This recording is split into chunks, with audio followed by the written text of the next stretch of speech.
الو. الو، مساء الخير. الو. مساء النور. تسوني عفاف. مين معايا؟ معاذ عليان يا فندم مع حضرتك، احنا على اليوتيوب على الهوا. ازي حضرتك يا فندم؟ مين؟ معاذ عليان مع حضرتك. تاني. تاني ايه حاجة غريبة أوي. يا فندم؟ احنا بنسأل اله من معاذ اله، مش عليان دول اللي الهين؟ بيتكلم؟ يا فندم.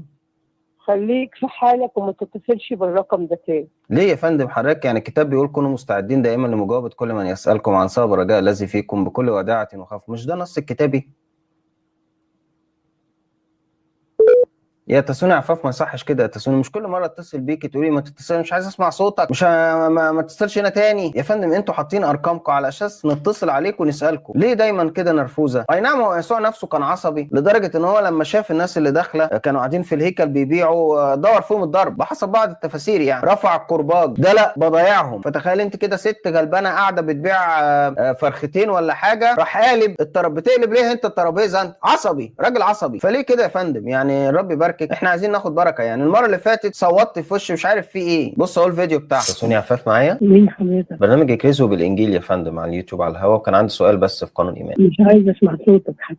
ليه يا فندم؟ هو انا صوتي وحش كده مش عايز اسمع صوتك. روح خليك في اللي انت فيه. طب اله دور من على اله. نفسك فيه. طب ماشي، اصل انت يعني بتتكلمي برضه في الاسلاميات، فكنت عايز اخد بركه. خليك في اللي انت فيه. ليه يا مش عايز فندم اسمع صوتك بتتهربوا ولا مع ان اسمع الكتاب اسمك بيقول ولا كده؟ صوتك. ليه يا انت ناس فندم؟ فاضيه شويه. ليه وانا بقول يعني معلش حضرتك ناس بتعبدي عيش، فاضيين. انا هدعوكي لايه اسوأ من كده؟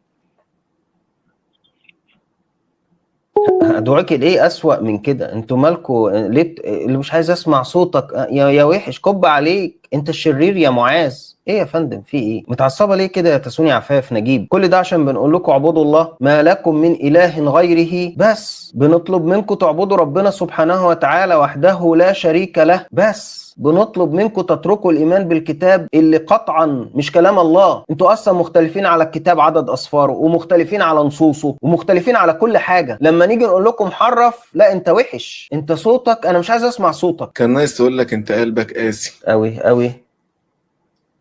ليه يا استاذه يا تسوني عفاف؟ يعني انتوا بتقعدوا تتكلموا في الاسلاميات، ولما نيجي نتصل عليكم بتهربوا ليه؟ ليه يا جماعه كده؟ ما تردوا يا جدعان.